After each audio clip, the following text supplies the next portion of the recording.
our virtual town hall with Peter Milobar, who is seeking the leadership of the Conservative Party of British Columbia. I'm Pamela Martin, happy to be here with you, Peter. So we were just saying, it's less than a month before people start actually voting. Yeah, May 23rd, voting starts, and May 29th it ends. So literally a month from now will be the last day of voting, and it's Wow. time's flying by. And then the very next day, we'll find out who the winner is. That's right. Results on May 30th. All the tabulations and everything have to be done, so that takes a bit of time. And yeah, it's an exciting month to go. Exciting month, and you've been on the road at this since January, so it's been a bit long, but hopefully fruitful for you. Yeah, it's been interesting. I mean, John stepped away beginning of December, and I think for all the teams, with the Christmas season upon us and New Year's, there was a lot of moving parts of everyone trying to get their teams together and figure out if they wanted to do it or not. And so for myself, I declared January 16th, and so yeah, it's been an interesting few months to say the least, and Yeah. one more interesting month to go. Yeah, maybe the most interesting. So, by the way, if you who are out there listening to this and watching this, if you have any question that you want to ask Peter, please send it in to us, write it down, put it on the internet, and we will hopefully get Peter to answer it. So that's what we're doing here today, and we have the next around hour to do that. So any topic, right? Any topic, and I almost thought I had to have a vote in the legislature, so we thought we were going to have to interrupt this broadcast to have me pop away and do a virtual vote, but that vote's not happening. And that could only happen to you compared to the other candidates, right? Because you're the only one who's actually elected right now. That's right. And in fact, last night when we were at the Vancouver Sun a panel discussion, debate, whatever you want to call it, Conversation. I was looking off to the side, and my campaign team was scurrying around with some of the organizers, and there was a thought there might be the bells ringing and a vote in Victoria yesterday as well, and they were getting ready to pull me off the stage mid-debate to pop away for 10 minutes and have that vote, but that vote didn't materialize either. So we're trying to juggle the two worlds right now, but it's working. Right, that's good. Okay, so when this all began, there were something like 6,000 members of the party. Today, 42,000. So that's good. It's still a relatively small number compared to the whole province. Yes, it's and I've said this all along. You'll be less than 0.5% of the population of BC will decide who the leader of the BC Conservatives are. People still need to go through a verification process now that are party members, and that's just starting with the party. So hopefully, lots of people get verified, and then we move forward from there. Right. So in the last week, you had a debate on Friday night with the other four candidates. And then last night, as you just mentioned, there was conversations with Stuart McNish and Vaughn Palmer of the Vancouver Sun. And how do you feel it's going? I think it's going really well. The Friday debate was interesting. It maybe wasn't up to the standard I expect of myself in a debate, but I did reasonably well, but not as well as I personally normally expect to do on debates and on subject matter. And no real explanation for it, just happens sometimes, I guess. But last night, it definitely felt more like myself in terms of going back and forth, trying to stick to policy differences and differentiating points with the candidates. And I honestly don't, really take it overly personal with candidates. That is part of this process. And frankly, we're trying to exhibit to the public and to the membership that we can take the heat, because for everything we think we're doing as leadership candidates, if having been on the pointy end of the NDP spear for the last 9 years. Right. As an MLA, I can tell you the NDP, especially in an election, especially towards a leader or the lead up to that, will be every bit more aggressive and pointed with their commentary. So that is part of a leadership race, is to see who can weather and withstand those types of pushbacks and challenges. And I think it's unfolding as it should. Absolutely. Now, you and the other four candidates made it very clear last night that you will all repeal DRIPA. So I guess I was wondering, and I think Vaughn Palmer touched upon this a bit, but what will you do? Because there will be resistance to that. So resistance in the legislature, probably on the lawns of the legislature, who knows what will happen, but there will be people very strongly against repealing DRIPA. So what will you do to try to bring everyone together and agree on what to do?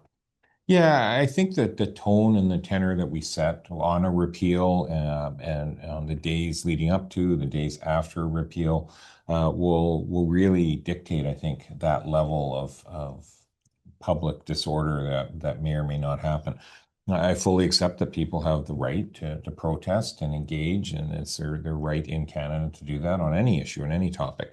We do have bounds around that, and so, on the grounds of the legislature, we would fully expect that to happen.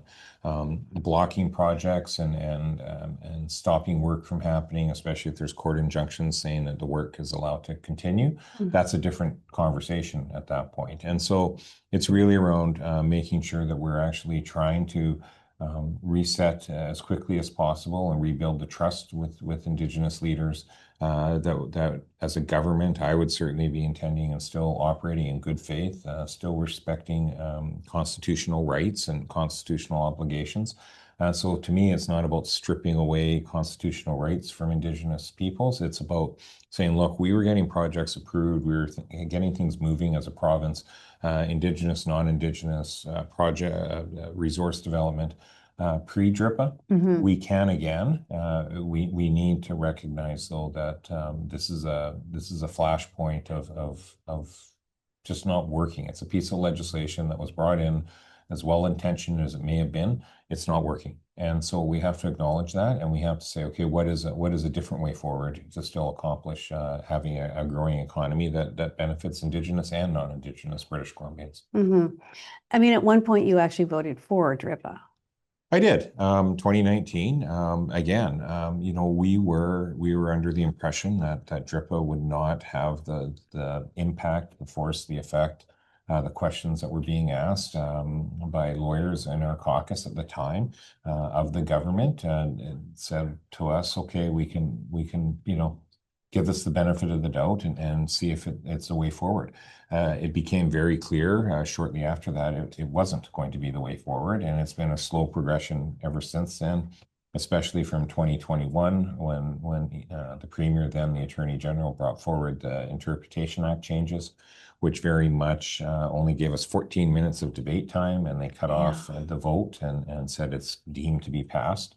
And so that really kind of started to be a trigger point to say, hang on, something's not quite right. Yeah, it wasn't what you thought it was. It wasn't what I thought it was. It wasn't what any of us thought it would be. I know some people would say, well, I said from day one. Well, there's all sorts of government legislation that people say, I said from day one, and lots of time it never comes to pass what the fears were in the legislation. In this case, hindsight being what it was, they were right. But you never know at the time. You make the best decisions based on the time and what is happening within the political realm, within the answers, within the information you have in front of you. The key is, do you actually recognize when government legislation isn't working? Because we're changing government legislation all the time. As a new government coming in, we'd be changing all sorts of government legislation. And so this is obviously much more impactful and significant in terms of what is happening to our broader economy right now. But at the end of the day, it's a piece of legislation that's not working, and we need to change it, just like we need to change lots of other NDP legislation they've brought in that's not working. Right. But this is the one, as you say, that is really, sparking a lot of upset among people. And people are saying that the province is no longer really secure. People don't feel secure making investments right now because of it. Yes, and that's real. Again, the Premier tries to make BC Conservatives out as fearmongers or racists or anything like that, yet he is literally saying the same thing. On the one hand, he says people don't have to worry about their private property. The next sentence he says, but on the other hand, government's going to try to backstop mortgages. And then he says, well, we'll defend private property it's a hard line in the sand for us in court. He's all over the map. He is saying all the same things. Then he says he's going to amend DRIP. Then he turns it into, actually, I need to pause DRIP for 3 years. He doesn't want to say he has to repeal it. Somehow magically just pausing it for 3 years takes all legal liability forevermore out of the picture. Then he says he's only going to pause it for 1 year. Then he says, well, we're going to talk with First Nations longer and then we'll bring it back in the fall, maybe just with changes, maybe with a pause. We're not really sure. So, he is literally saying very similar things. The difference between him and myself and candidates in this leadership race is we've all been very consistent saying we're just going to repeal it. We're going to repeal it because it's not working and it needs to be repealed. And that is the big differentiation point. But when you have the NDP acknowledging it's not working as well, and that it needs significant, at a minimum, significant overhaul, if not a full pause or a repeal, that should tell you everything you need to know about the fact that we are saying something accurate in terms of what really does need to happen for a next step. Mm-hmm.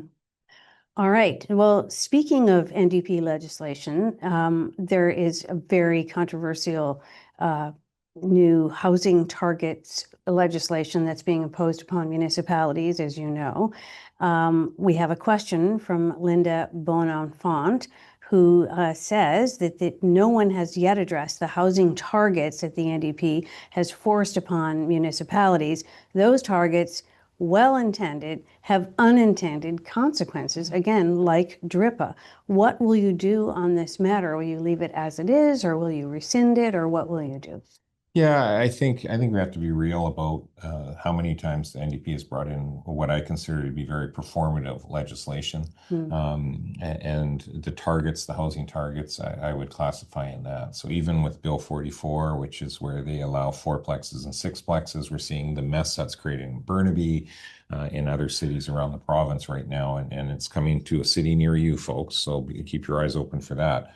Well, I think North Van District is now voted to not approve that, Yes. as well as West Vancouver, as well, I think Oak Bay. I Yes. mean, so it seems like it's again evolving into a very big mess. It is, and it's been interesting that they used Oak Bay on a fourplex as a big example to come in with a big stick with a municipality. Now, if Ravi Kahlon and David Eby are trying to suggest that the key to the housing crisis is making sure a few extra fourplexes in Oak Bay get built, or West Vancouver, I got news for them. The housing issue is a much bigger problem than that. And so there are lots of different ways. As a former mayor myself, I spoke against those bills, voted against those bills because I could see exactly what was going to happen in the planning space of a municipality and densification that municipalities are striving for. Bills like that just aren't helpful. And so we definitely need to work with municipalities, and they're willing to work with the province. But when I do have sympathy. I'll use a Burnaby for an example. When you drive by on the freeway and you see tower after tower going up in Burnaby, and they're still getting lectured to by the province about densification, you have to ask yourself, like, have they missed the big picture here? The province, that is, not Burnaby. Yeah. And so, I've talked with Mayor Hurley about their challenges in Burnaby, and I've talked with other mayors. And so, like, that's where I see the province has injected themselves into the housing side of municipalities, not in the area that is actually causing the problems. They're creating their own extra problems with these fake numbers, basically, of targets. Municipalities can't magically make a developer want to build. They can't. Municipalities do not have the power to change the economic terms of what's making pre-sales impossible in BC right now. And so yet these municipalities are now going to be penalized because contractors and developers aren't able to build. And so we need to reset that relationship. We need to work with municipalities to strip away the extra regulatory burdens that are slowing projects down, adding all that extra cost. And that will help re-engage the building community to start actually building again, and forget about the actual targets. If you have a healthy, robust economy, the government doesn't have to set mandatory housing targets. The housing targets will be met all on their own. And I think one of the issues is that there's no plan to, improve the infrastructure, which all this new housing will demand. For example, just to take North Vancouver and West Vancouver, being on the North Shore, I mean, there's no plan for a bridge, no plan for any other way to cross the inlet. So where are these people going to go?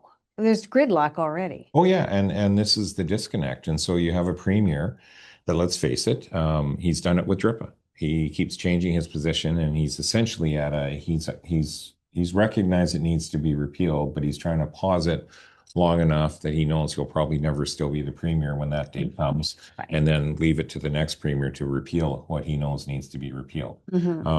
Because frankly, he changes his position on substantive policy on a regular basis. He's done it with carbon tax. He's done it with decriminalization. He's done it with DRIPA now. He does it all the time. And so let's just be honest. He has already acknowledged that they can't stop a northern pipeline, that it's a national project that the province can't stop, as they well knew when they tried to stop TMX, but tried anyways. And so he already knows he can't stop it. So why not actually try to work with the federal government in Alberta to get it actually being built to a standard and protections that we want as a province, but also leverage that to try to get some infrastructure money for the province, like Ontario has done. And so Ontario just has, for those that don't know, an $8 billion infrastructure fund from the federal government to help lower the cost of housing by helping municipalities with pipes and pavement and water pipes and every type of servicing you need for development. The province has been left out of that. And so the premier doesn't even know how to best leverage when he's going to do his inevitable flip-flop, and try to get something, a benefit for British Columbia, while he is once again compromising his own, what he declared to be his core principles, because he seems to switch his core principles on a pretty regular basis. Okay, let's take a question from our audience again, Barbara Ewens. Her question is a little bit long, but here it is. I thought you did well last night. I would like you to speak to Yuri's ridiculous belief, that's Yuri Fulmer, another candidate, that he will unite the right by giving Dallas Brody 5 seats. I believe that she, meaning Dallas, is laughing out loud because I don't trust for 1 minute that she would vote with us if she didn't feel like it. It's nuts, according to Barb Ewens. What if they wanted Kamloops or any other seat that we consider safe? Yeah, thanks. Well, we don't know the full extent of what that deal is. I've heard, but no one has, well, they've confirmed, I guess, that sitting MLAs seats are not on the table, but we don't know that for sure, and things always change in BC politics, as we know. We don't know what that means if it's a sitting MLA that chooses not to run again. Does that open up that riding versus it's still a protected riding? But frankly, we shouldn't need to know that level of detail. We are a provincial party. We're a provincial party that wants to be government and needs to be government. That means you run 93 seats. You don't run partial seats. I've never heard of a party agreeing to do this, this far out from a general election, especially. Basically being a defeatist and saying that, well, the vote split's going to do us in. We don't know what the polling looks like even a month from now, let alone potentially 2 years from now when the general election happens. We don't know what the Greens do. With Avi Lewison as the federal NDP leader now, which his philosophies align very closely to Emily Lohan as a provincial Green Party member. What does that do to the NDP vote? And how does those vote splits start to create problems for the NDP? And if it's in the same ridings, suddenly the vote split counteracts each other. So the fact that it would just be this defeatist attitude in terms of being afraid of a vote split. Again, I've lived and survived a vote split election in the past. You can do it. I've watched other colleagues do it as well. You need candidates that know their ridings well and know how to campaign. They need extra support and help to make sure we have extra volunteers, which is why it's so critically important. We build up our riding associations. And then you have extra resources for door knocking and voter identification and ground game, as they call it. We can counter this, and we don't need to just concede seats to people of any political party. That's not what a serious party that wants to govern the province does. You do not concede seats, and there's the whole other aspect of, the per vote subsidy that comes into play. Why would we give up the per vote subsidy in 5 ridings that we would still pull very high in, even if those are ridings we wouldn't win? Why would you give away operational dollars for a political party to still be able to function and operate under the rules that we're confined to operate under? So there's multi layers to why I have a problem with that deal, and I just think that it's not certainly not something that I would ever enter into. Hmm. So you think you can win, or the Conservative Party can win without making a deal? Absolutely. The like I say, the vote split is one thing, but it's riding by riding. It's not an aggregate number. I remember in 2013 when the BC Liberals, I wasn't in that election, but I can remember there was concern that the BC Conservatives were going to vote split, and then all of a sudden that vote collapsed. Mhm. I think we're in a very similar situation right now where the BC Conservatives, we are the right of center voting option for people. And I firmly believe that as we get closer and closer to an actual election day, those that right now are saying with the BC Conservatives without a permanent leader yet, are still saying, yeah, I'm going to vote for one BC. I think as we get to an election period, as we get to platforms being presented, as we get to candidate quality and candidate scrutiny happening, and the very real realization that it's us or the NDP will be government, I think that vote collapses again, and we do deliver an electoral victory. It's going to take a lot of hard work. It's going to take a lot of energy and strategy and everything else, proper policy to be successful. But you don't start out of the gate by giving up 5% of the seats in the province. Hmm. And do you have a plan for what you would do to reach across and try to unify the party? Well, I'm less concerned about unifying the party in terms of with one BC or Well, whatever. I yeah. mean, So for me, within the BC Conservatives, I mean, I think we have a very real need to rebuild trust. Well, not with all riding associations, but with some. mhm, There's obviously, it's no secret when you're on social media or you've heard the commentary for the last year coming out of the Nanaimo AGM and that there was some broken trust there. So we have to rebuild that trust. We have to rebuild the strength of the party at the riding level. The leadership race has been a great opportunity to grow those members in across the province. The membership, not only are we at 40 plus thousand members, but the distribution is actually very, very well placed, including into NDP ridings, which actually, frankly, the BC Liberals didn't have that reach into a lot of those ridings. And so we actually have a pretty good strength if we can build that relationship up with those people that are new members that live across this province, that feel engaged with the party, that feel respected by the party, listened to by the party, not just the operations side of the party, but the caucus, the leader, the MLAs. And that's how we'll attract those good, strong 15, 20 well-vetted candidates that can win in ridings that we need to pick up to actually form government. And so these are the things we need to be focusing on as a party. And the more strength and the more relationships we build that way, the less and less of a concern the vote split becomes. Because the vote split deal that Yuri did is frankly taking the easy way out or trying to take the easy way out, which still creates complications. The reality is we would be hitched to one BC.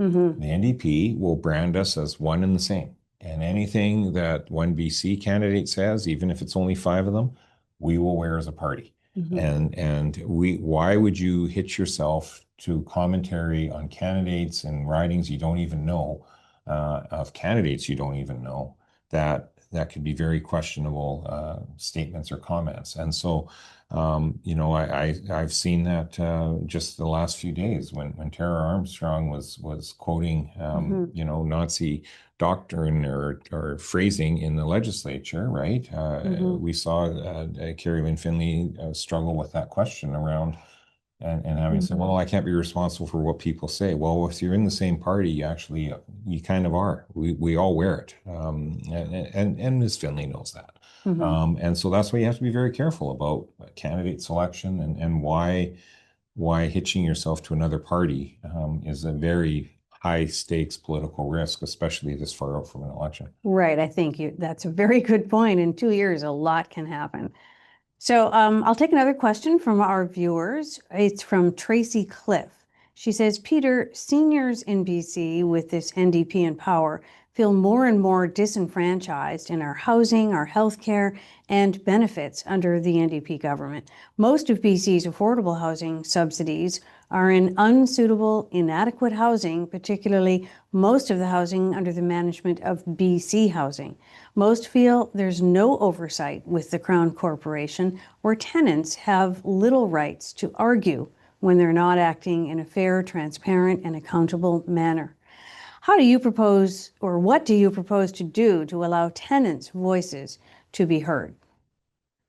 Yeah, that's a tough area. So especially in relation when BC Housing is essentially the landlord and the operator, and the BC Housing will try to say, well, we have a third party that's operating for us, but ultimately it still comes back to the agreement BC Housing has with that operator. And so, I can say that the balance, though, is a tricky one. And in this case, so there's kind of two streams when it comes to the tenant-landlord relationship. When I first became an MLA in 2017, probably the overwhelming feedback we were getting in my office of complaints around the rental system was from tenants feeling landlords were way overstepping the bounds. Mm-hmm. And then there's been a lot of changes and a lot of rule changes, and that's reversed. It's now landlords coming and saying, well, we have no idea how we can properly or reasonably get rid of somebody as a tenant that's making huge damage, creating safety concerns, all sorts of things. It takes a very, very long time. So we need to find a better balance. It doesn't mean swing it all the way back. Somewhere it was just a little bit too far the other way. So we need to just tinker with that relationship a little bit to get it a little bit more in balance for landlords and tenants so they both feel better protected. In the case of the question, though, in terms of the BC Housing, technically those units, a lot of them are still under the rental tenancy branch, and they should have the same process and procedure. But in practice, we know that's not necessarily the case.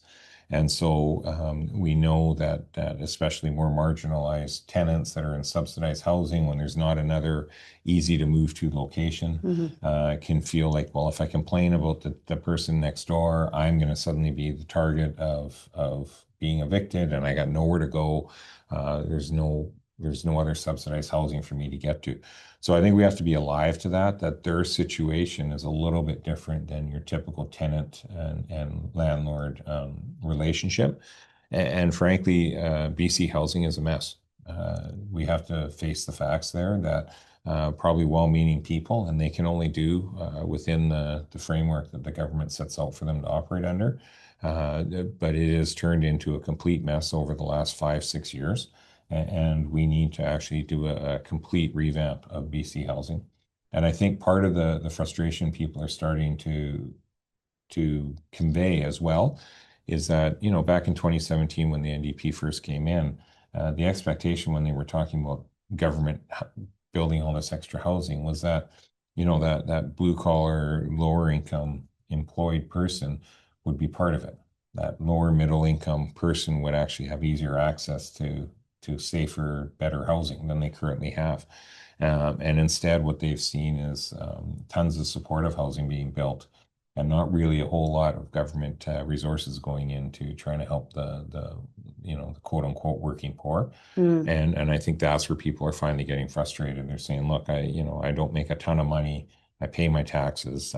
You keep talking about this government housing. How come it's never coming to the income levels that we are at? And so a lot of work to do with the BC difficult housing. issue, very difficult. Yes. Okay, well, sort of related, a couple of questions. First of all, from Bill Petrovis, who asks, would you reopen Riverview to treat mentally ill and those suffering from addiction? Absolutely. We need Riverview, and we need more like Riverview around the province. Again, the downtown east side is the example that people cite because it's easy for everyone to wrap their head around, especially in the Lower Mainland. But we have to recognize Kamloops, Kelowna, Prince George, small towns, doesn't matter what size of city, we have issues. And so we need to expand, and we need to make it involuntary care, compassionate involuntary care, and recognize that people that have been damaged their physiology from drugs. Drugs nowadays literally transform your spine curvature and other skeletal issues. And they create permanent brain damage when you have non-fatal overdose after non-fatal overdose, and you have underlying mental health issues on top of that. And so we have to recognize that these people simply have got to a point they can't reasonably care for themselves. Mhm. But we need to really enhance voluntary care access, because the person that has been addicted in the early stages of their addiction is a long ways away from that downtown east side condition. Mhm. And we need to actually have people not be picking up the phone because their loved ones have finally convinced them that they have a problem, and they phone and they get told, call in 4 months, Yeah. right? Or, well, we have a space, but it's $40,000 a month. And so we need to bring in proper accreditation of the private and the public spaces for voluntary care. If the public spaces are all full and there's a private space that's available that's sitting empty, we need to actually pay for that as taxpayers, as part of the health system, so that that person isn't waiting. And so, priority goes to filling up the public facilities first. Alberta has done very similar, and they've had very good success. It's not perfect by any means, and Mhm. people will have relapses and everything else. But if we don't interject on the voluntary side and get people the help when they're looking for it available, we know what the end point is. It's either death Mhm. or the downtown east side, or the downtown east Yeah. side and then death. But we know with today's drugs, that's eventually what it morphs into. Um, there's the government talks about, poison drug supply, and it is poison. It's 100% poison. It's not safe. And the weekend warriors aren't seeking out fentanyl. I firmly believe that. But the hardcore users are seeking out fentanyl now. To them, that's not a poison drug supply. To them, that's their drug supply. And that's the end point that we know people get wind up in. And Mhm. so we have to be realistic about that. And we have to say, why are we not trying to prevent more? Because Mhm. we're spending a lot of money and resources into, once people are in complete misery and abject poverty and violence and horrible living conditions and quality of life. And we're not actually putting any resources in to try to capture them while they're still gainfully employed, or can still get back into the workforce if they get Mhm. clean and sober and treatment. And it's an ideological bent that the NDP have, that recovery and treatment is not really the answer. And I say it is. I Mhm. say we should be Mhm. trying So to. intervene when it's not too late. Absolutely. Again, we have to do both, and we have to Mhm. make sure the intervention and both sides are properly accredited and properly structured, and properly science-based treatment and recovery and ongoing care. But we can do both, and I think we would be a lot better off as a society if we did. Mhm. Absolutely. Here's a question from Zalman Saper. How committed are you to repeal the Health Professions and Occupations Act?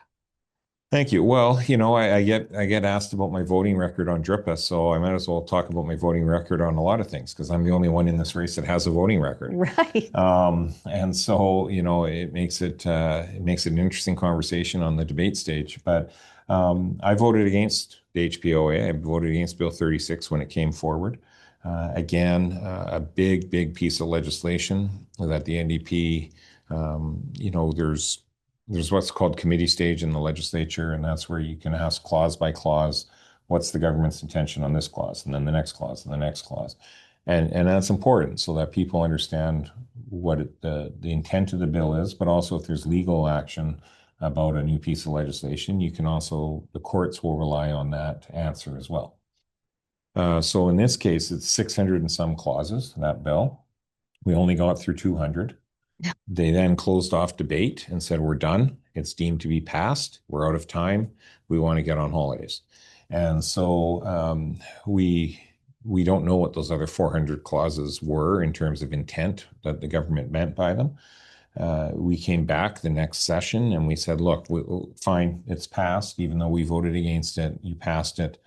We want to at least be able to question those clauses, not in a binding way where we could suddenly reverse the vote or anyway, just so that everyone understands what the government's intention is in those other 400 clauses. The government actually refused to do that as well. Mm. And so that's where we just say, okay, like this has gone far enough. We're hearing from more and more professions that are now realizing just how impactful this piece of legislation is. At the time, they weren't as worried, but I think it was just so onerous and big of a piece of legislation, they didn't really wrap their minds around it. we need to extract it back out and get that independence back into the health professions for sure.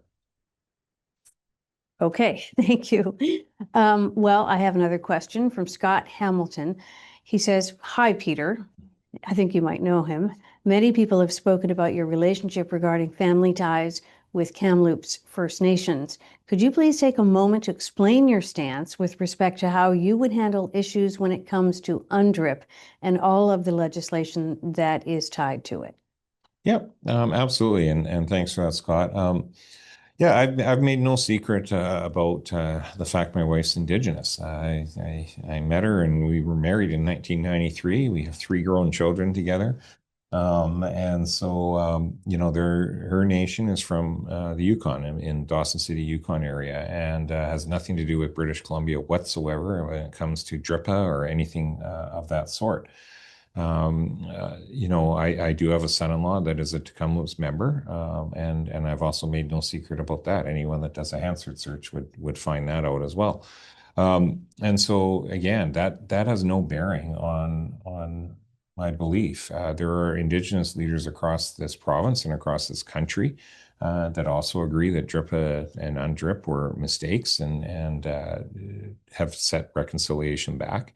I said last night that, newsflash, not all Indigenous people think the same way on every single topic and issue. I ran in 2024 as a BC Conservative around repealing DRIPA and recognizing the problems then that it was creating. Had discussions with my family before I decided to agree to run on that very topic. And so, yes, I still am committed to repealing it. I frankly find it shocking when you think of all the societal issues out there. We could literally say this about any politician across the country. Pick a topic. Even on addictions, there's probably people out there that have family that are addicted, and would they or wouldn't they actually agree with recovery and treatment? I don't know. I take them at their word. Same with SOGI and other issues where they have relatives that are gay or any of those societal issues. Welcome to being in a modern society. Right? Yeah. So does that influence their vote? That's a totally different. Yeah, and I would say to people, judge me on my track record. I've been literally elected between city council, a mayor, and an MLA for 23 years. If anyone in this race has a very public track record of their stance on things, of making commitments and following through on commitments, of doing what they say, and being willing to acknowledge what their voting record is or what they have said. I'm under no illusions. Everything I've said or done is captured somewhere out there, either in the public record or media interviews, even as a city councilor or as a mayor, as an MLA, certainly with Hansard and full transcription and all the interviews I've done as a high-profile MLA. So I'm not trying to hide from anything. And when I say I'm going to repeal DRIPA, it's because I know the full consequence of what I'm saying. But I also know why it needs to be repealed. And the racial profile of my family has absolutely nothing to do with that. No. And so, I'm not going to lie, it gets a little tiresome. It's been 4.5 months of this kind of whisper campaign on social media and everywhere else. And frankly, I look at that and I say, if that's the best that people have within our party for why I should be disqualified as being a leader, I would suggest that's probably why I should be the leader. Well, I was going to say, some people might argue that that's a benefit to have maybe perhaps more understanding or more insight into, how First Nations people feel about DRIPA. Well, exactly. And so to the broader public, I think it is actually a strength. And again, I have for a 23-year track record, if the best salvo that my political opponents can fire at me is that my wife, who I married in 93, years before I started in politics, is Indigenous. That's a pretty interesting concept to me, that that's the biggest political liability they can come up with after me making statements and taking stands and voting for 23 years. And so, I think your voting record speaks for itself. well, it does. And I don't hide from my voting record. I don't hide from what I've said on social media. I purposely have not, pulled stuff off of social media or anything because I stand by what I've said at any given moment in time. Because, things change over time as well. Trying to pretend you didn't say something 10 years ago or 5 years ago or 2 months ago, to me, is just ridiculous. And so, I'm a pretty upfront person, and that's why I say I've never shied away from obviously my family relationships. It doesn't mean I can't be committed to trying to make sure advance for the betterment of all British Columbians what I think and what I see needs to be done moving forward. Okay, we have a question from Renee Adams. I have kids who can't afford to live here. You've been in government. Why should we trust your plan will actually make housing more affordable? And how is it different from what the other candidates are proposing? Some candidates talk about bold, disruptive solutions, while you emphasize experience. So why is your approach more likely to deliver real results for families like mine? Yeah, well, thanks for that. And I just want to clarify. I technically was in government, and I say technically because I was in 2017. So 18 days after we started in the legislature, I was no longer in government because the throne speech was defeated and the NDP and Greens formed their coalition government. So I was not officially in government. I've been in the legislature, though, and a lot of people sometimes say it as in I was in the governing sense, sometimes just that I've been in the legislature. So just to make that clear, because what I'm proposing is actually realistic, and I think we have to actually have those honest conversations with the broader public. I lived through economic downturn around housing crisis in 2008 to 2017 as we were trying to get things refired back up again from the '08 moving forward as the mayor of Kamloops. We took measures to actually work with the development community to keep projects moving forward. And that's a key piece. We worked with the development community, although they didn't like the final outcome of every development cost charge discussion because they wanted them always lower, which I understand why they wanted them lower. We found a way to work together to develop a development cost charge bylaw that they felt was at least fair, that they had good input in, that was cost effective, that kept the cost of housing reasonably down. I know within the workings of government where we need to make changes within the housing file to help bring down the overall cost. And so, I said it last night. I am not running in a city or a school council election here where we're trying to promise soda pop coming out of the fountains. And frankly, that's what other competitors are doing. And then what will happen is there'll be a lot of disappointed people when the promises don't materialize. Because I've watched the NDP do this election after election, and it's no way to govern. Maybe it'll be to my detriment at the end of this leadership race that I was being too forthright and too honest about the realities of what we actually face to try to tackle these challenges. But there's simple things we can do at the same time to help bring some affordability back for everyday British Columbians in terms But some of the people competing for this job are talking about 20% tax cuts. I mean, is anything like that realistic, Peter? Well, I think we have to remember that when they're talking, Gordon Campbell did a massive tax cut in 2001. But that was after a lot of different economic scenarios that unfolded under the NDP reign leading into that. At the time, that made sense. What's being proposed today is this trying to take this teleport machine back 25 years ago and pretend that the tax situation and strain that we're facing right now and the economics of what we're facing around housing and inflation and everything else is the same as 2001. What worked then won't work now.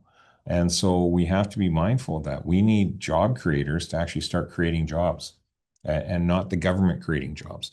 And when you have job creators creating the jobs, people actually, their employment goes up, their quality of employment, their wage levels go up.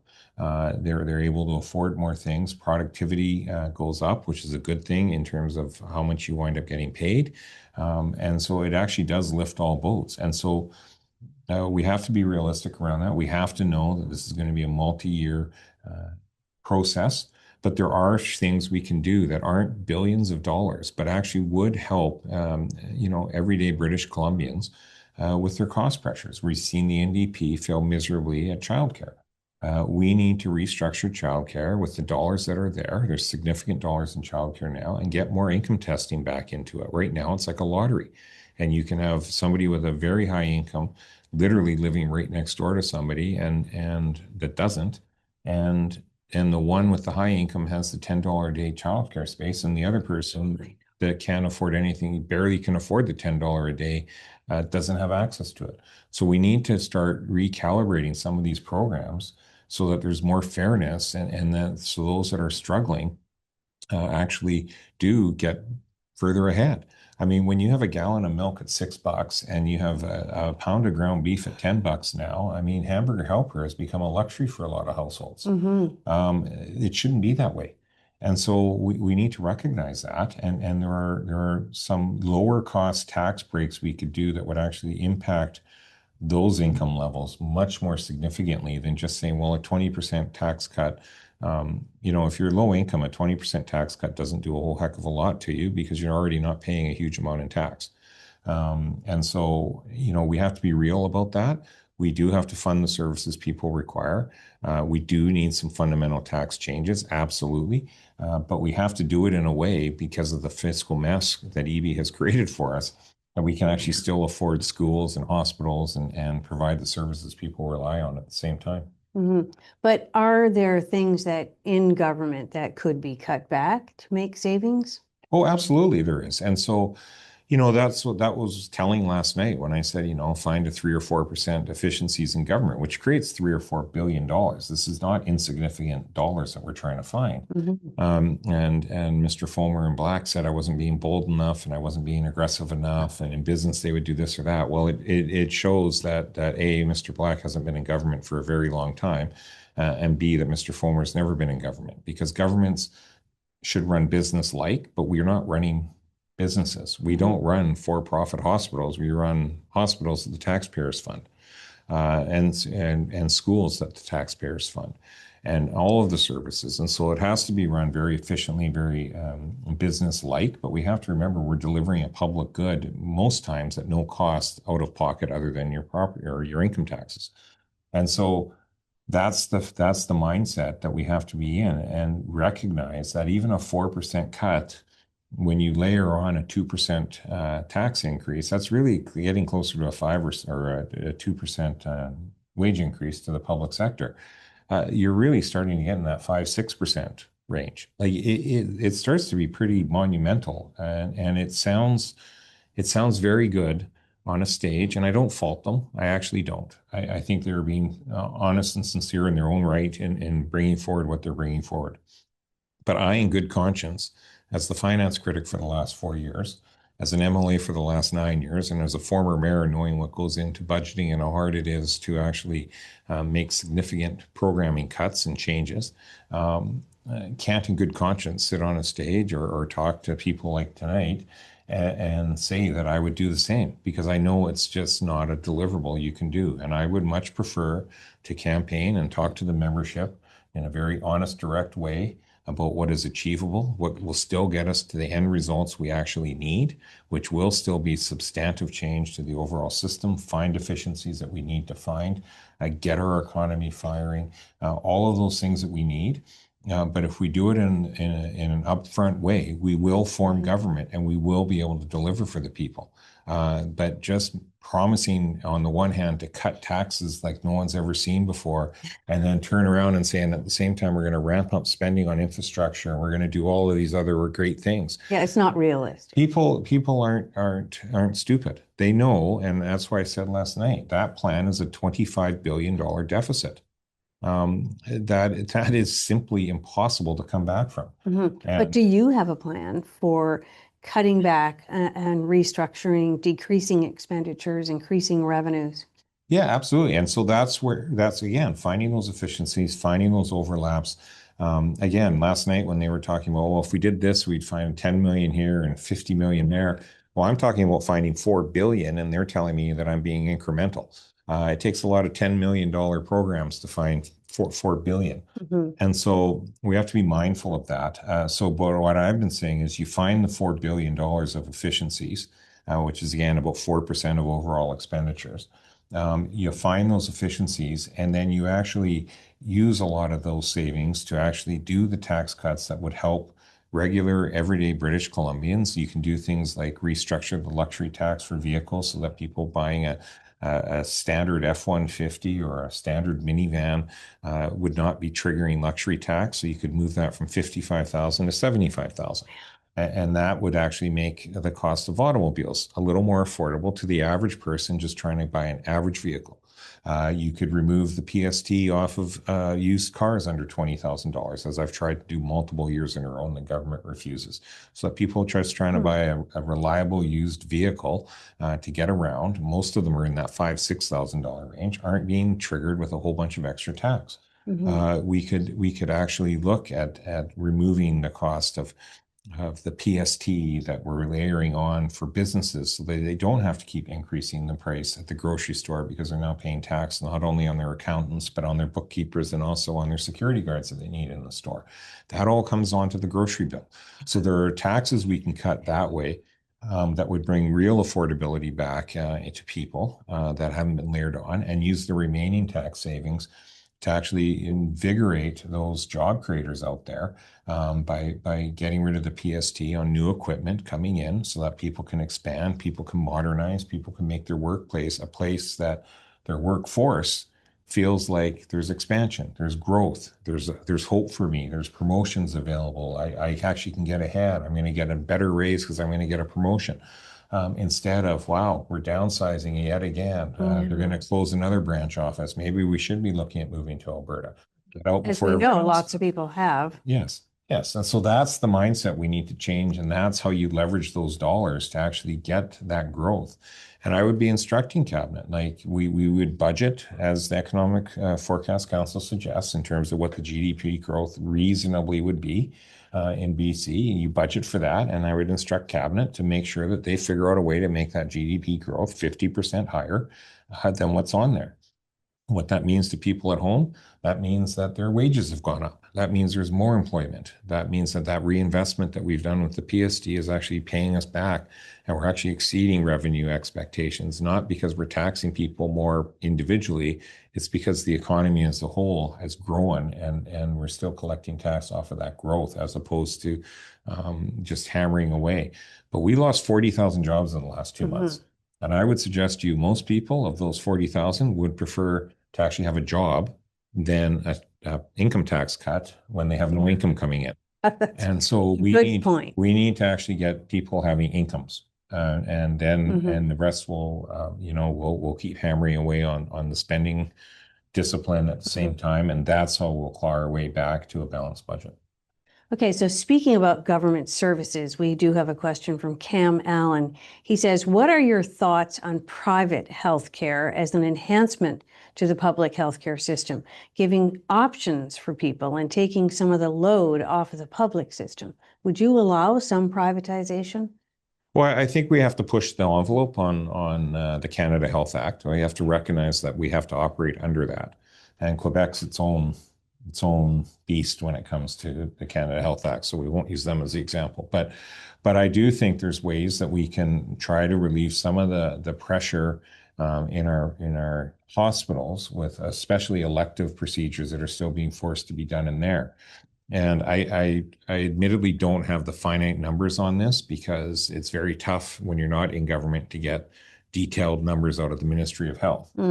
But, to my mind, way of thinking is that if we actually had proper tracking of what that same procedure cost in a hospital, let's say a VGH, just for an example, of what it actually cost on nursing time, what it actually cost on the square footage space of usage, what it cost on all the medical materials needed, the medications, the gauzes, all of that, all the support staff, the surgeon that performed the procedure and all of that.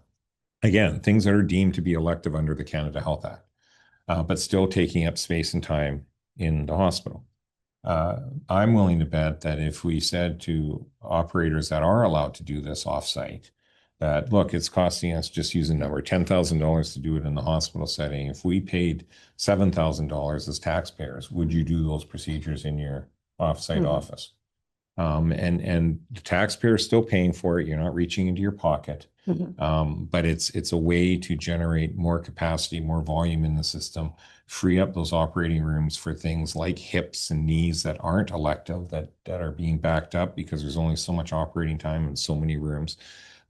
There's got to be ways that we can start looking at how to more efficiently use the tax dollars we're currently spending in the health system while maximizing and pushing the limits on what is accessible or basically contracted out with, again, not charging people. I want to be 100% clear on this. I'm Mhm. not talking about charging people a premium of their own money to access this. I'm talking about how do we more efficiently move on things that we can offsite of actual physical hospitals, Mhm. that aren't in contravention of the Canada Health Act, and still deliver that service for the public, but at a lower cost. But if some people want to make the choice to pay for themselves, if they have the ability, should that be allowed? I mean, if you want to Yeah. get your own Well, CT scan or yeah. MRI. Well, MRIs and the scans you can currently pay and get those done. And we're seeing that. What we have seen is the government has bought up a lot of the private ones to bring them Mhm. back into government because, again, under the NDP, government knows best. And so, we have to get back to where we're treating these centers in a fair way in terms of what the billings are or not, and to make sure we're getting value for the taxpayer, but still actually getting the throughput into the system. Technically, people already have that option. If they can afford to pay for procedures, they can go to a different jurisdiction. We don't have a restriction of telling you can't get on a plane. A lot don't go because they don't necessarily want to pay what the cost of that Mhm. procedure would be in those other countries as well. I have no expectation that those procedures would be any less expensive. The concept people fling out there of being able to access and pay for it themselves, I get. I'm not so sure that many people would love the price tag that would come with it within Right. the Canada sphere of operating. So, uh, again, I think we have to be realistic about what we can try to push the envelope on, and pushing the envelope on the Canada Health Act and finding ways to get as many still publicly funded but in private facility procedures done that fall within those realms is a good place to start. And if we can get the federal government to agree to Canada Health Act changes, which I'd be stunned if that happened, we just saw the federal government talking about reducing the health transfer in 2028 today. So there's a lot of other issues going on with the federal government when it comes to Well, healthcare that we that could would be have a to be big pressing. issue. That would be a huge issue, and I don't often agree with the finance minister, but on that particular topic, I'll agree with her that that's a huge funding issue coming our way, and so we have to be Mm. mindful of that in 2028, and that's why it's more important than ever that we get our private sector economy really firing on all cylinders so that we can actually pay for things and absorb hits like when the federal government starts to try to unilaterally change funding agreements around critical services like healthcare. Mhm. Okay, and a final question from Barb Ewens. Are you committed to running in the next election if you are not the leader? I am. The one part of this job that I don't think we ever talk about enough in a general election, and certainly not in a leadership race when you're the only MLA in the leadership race, is the job of an MLA. That was probably my final deciding factor when I decided after getting called by John Rustad to run for the BC Conservatives, whether to do it or not. Hmm. And I walked through policy with them and understanding where we would be positioned on certain things.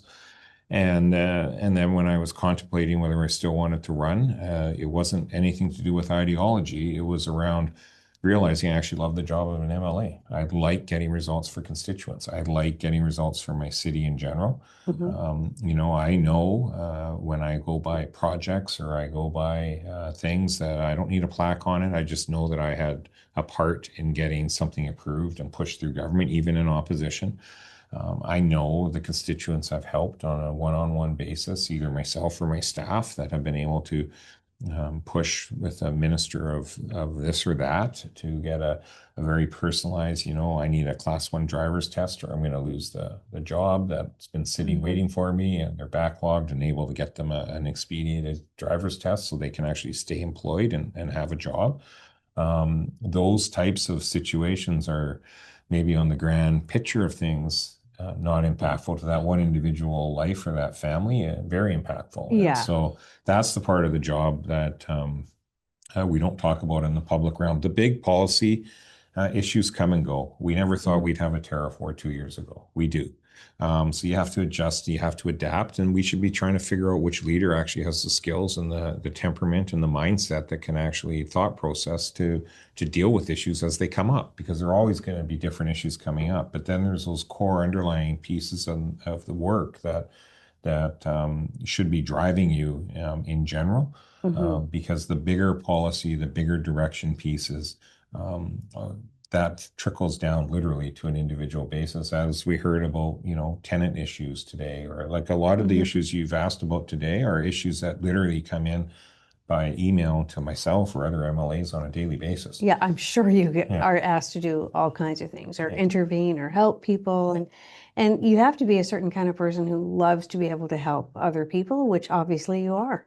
Yeah, I know it. And I think it is, it's something that gets understated. And I think that's where even a lot of my colleagues that were brand new in caucus over the last year and a half that they've been there, I think they've really started to grow into realizing, not knowing fully what they were getting into when they had their names on the ballot. And that's not just them. I would say that about almost any newly elected, especially if they've never been elected to anything before as a city councilor or mayor or school trustee. So I think as they started to get into it, they started to realize, oh, this is pretty rewarding, right? I'm helping somebody with a healthcare issue in my community. I'm helping somebody with a driver's license issue. I'm helping somebody with a groundwater issue in a rural area, or a land title issue, or like it's just such a broad spectrum of issues that come forward to an MLA. And I think they get into it and they start realizing this is pretty nice. I want to keep doing this. I want to keep helping people.